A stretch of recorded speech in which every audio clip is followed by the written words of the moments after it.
આજરોજ રાજકોટ મ્યુનિસિપલ કોર્પોરેશનની સ્ટેન્ડિંગ કમિટીની બેઠક હતી.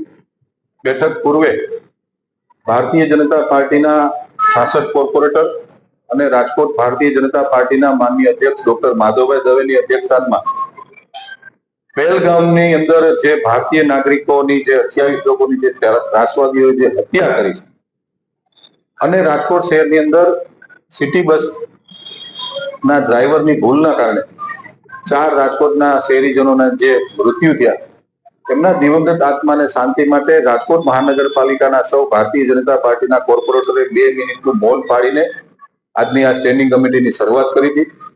આજની સ્ટેન્ડિંગ કમિટીમાં કુલ 32 દરખાસ્તો મહાનગરપાલિકાના માનનીય મ્યુનિસિપલ કમિશનર દ્વારા મને આપવામાં આવી હતી. કુલ 32 દરખાસ્તોનો 117 કરોડ 29,56,000 ના માતબર ખર્ચે રાજકોટના 18 વોર્ડમાં સર્વાંગી વિકાસ માટે ની આજે આ સ્ટેન્ડિંગ કમિટીમાં ભારતીય જનતા પાર્ટીના સૌ કોર્પોરેટરોએ આજની આ સ્ટેન્ડિંગ કમિટીમાં તમામ દરખાસ્તો મંજૂર કરી છે.